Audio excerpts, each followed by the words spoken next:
Today, as you can see, I'm dressed as Prospero. But today, I'm also going to be your narrator. So please, sit back, relax, and enjoy. Thank you.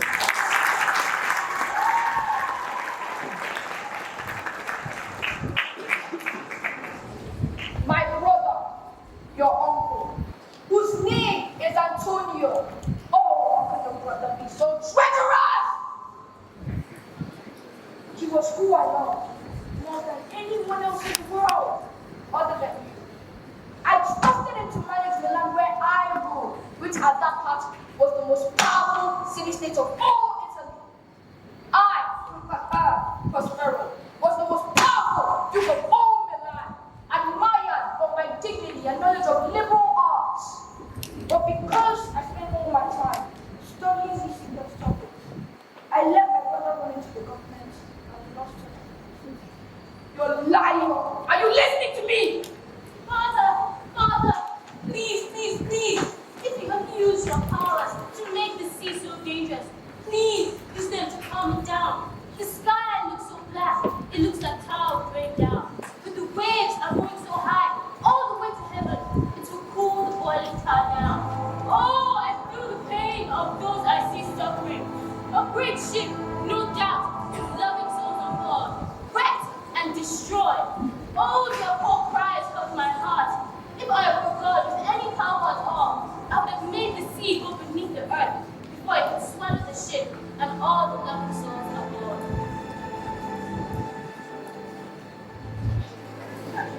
Take the risk at least. Even if this turns out to be my last day, that's alright, since I know the best part of my life is in the past. Brother, why don't you please have some food as well? It's awful! Awful! I saw the clouds spoke to me. The winds sang to me. I was thunder roared like the deep and terrible sound of my organ.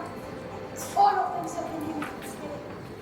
Singing in the deep note, they spoke about the bad things I've done. And because of that, my son now sits on the ocean floor. Now, I'll go search for it deeper than the Accra has ever sunk in. And there was his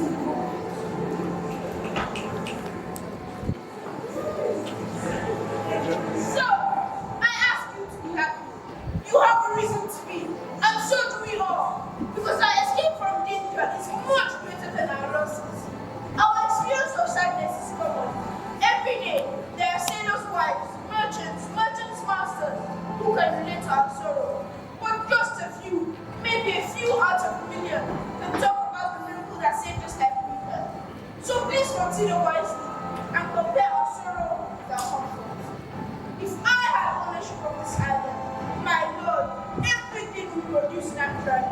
There will be no need for any swords or guns or any type of machinery. Nature will provide all the abundances needed to provide.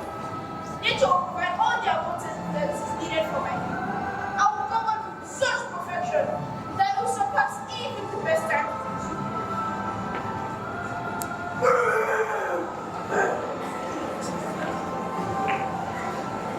There aren't any bushes or shrubs here to offer me even a little protection from the weather. And another storm is coming. I can hear it in the sound of the wind. There's a black cloud over there. It's a huge one. Looks like a dirty leather canteen that's about to drop the liquid it contains. If it storms like it did earlier, I don't know where I'll hide. That cloud is going to drop buckets of rain. What do we have here? Is it a man or is it a fish? Is it dead or is it alive? It must be a fish. It smells like a fish, like old, cheap, dry fish. What a strange fish.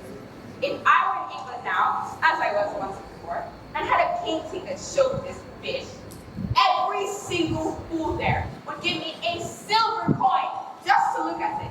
In England, this monster would make a man rich.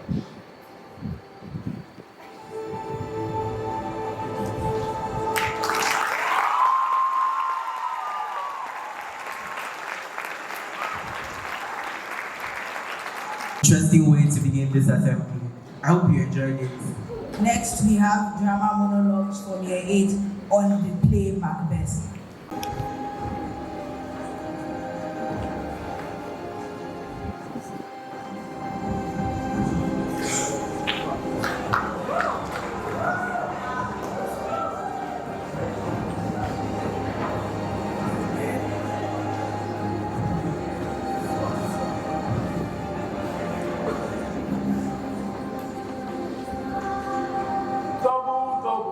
violent troubles, fireborn and cauldron bubbles, brew a potion dark and deep, from the witches' sins and fears.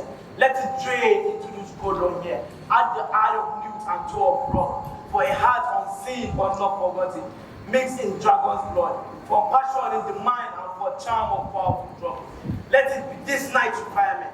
Come thick night, and power thee in the dullest smoke of hell. Ha ha ha ha ha. I have a good reason for you. Don't I have a good reason to be angry with you? You can't! How dare you trick Macbeth with riddles and prophecies without including me, the source of our powers, the creator of all evil things, and the greatest practitioner of our magic. And worst of all, you've done all this for an angry, spiteful, unreliable brat! Oh, brat, he only cares about what he wants, and not about you. Well, if you can't make this better.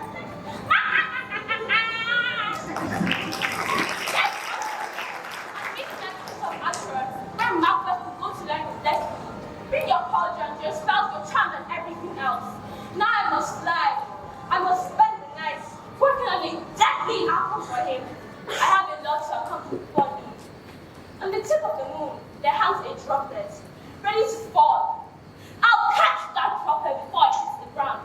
When I charm that droplet with magic and spells, it will raise up fantastic spirits, which will trick Macbeth, making him walk right into his own destruction. He'll think himself immune to things, will mock the dead, and think he has no reason for wisdom, grace, or fear. As you all know, overconfidence is man's worst enemy.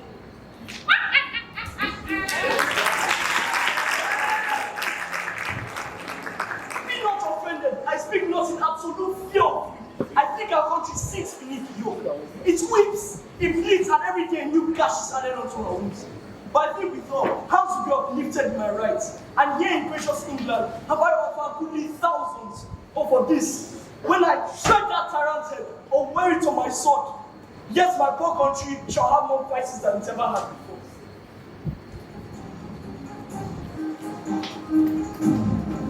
Is this a dream? Am I awake? The events that have unfolded in my kingdom are too surreal to be true. My father, the noble King Duncan, has been murdered in his sleep. How could this happen? How could someone so close to my father betray him so brilliantly? I've heard whispers that Macbeth was not content with his position as the Thane of Cornwall, but he coveted the throne for himself. And now his ambition has consumed him and become a monster, a tyrant who will suffer nothing to maintain the seat of power. I must be cautious. Macbeth is a cunning and ruthless man.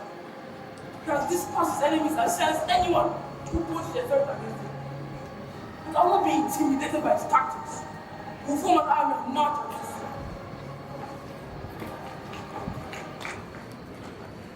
The dagger, which I see before me, handle toward my hand. Come!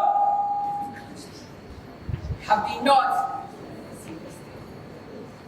Art thou not fatal vision, sensible to feeling, to sight? Thou art a dagger of the mind, false creation proceeding from the heat of present brain. See thee still, on thy blade and dudgeon, goats of blood! Just not so before. No such thing.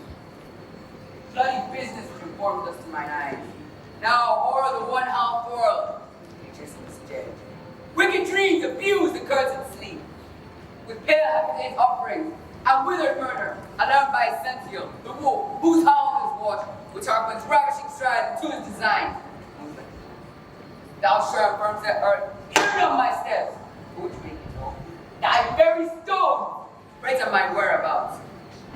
I go, done.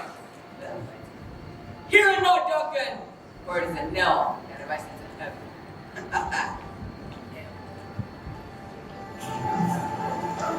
Don't I have a good reason to be angry with you?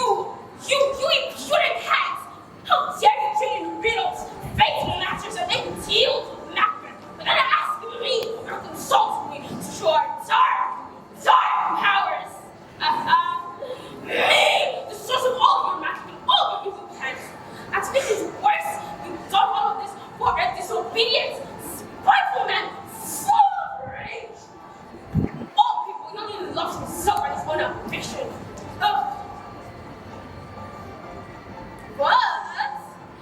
can't make up for it.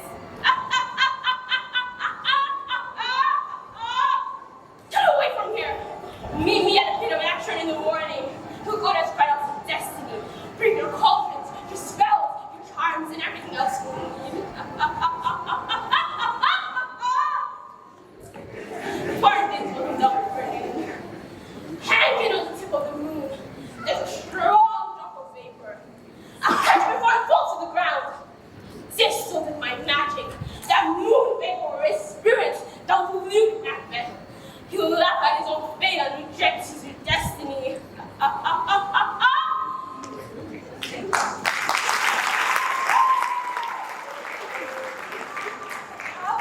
Cresspot. Out, I say. 1, 2. But then, it's time to do it. Hell is murky. Shame on you, my lord. Shame. A soldier. And afraid? Why should we fear when no one can hold us responsible for our powers? Yet, who would have thought that the old man had so much blood in him? The Thenophyte had a wife. Where is she now? What? Will these hands never be clean? No more of that, my lord. No more of that. You mar with all this starting. Here's the smell of blood still. All of the perfumes of Arabia will not sweeten this little hand. Oh, oh, oh, oh. Oh, oh.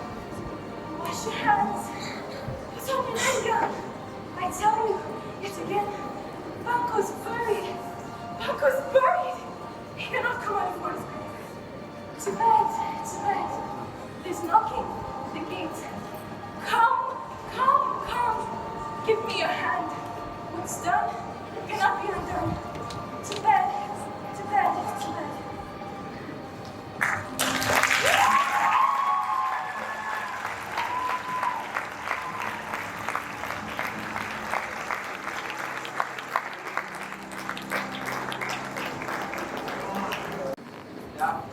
Be amazing.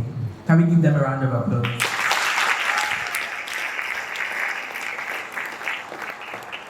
Next, we have a fashion show with the different costumes from the characters of the Tempest.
Still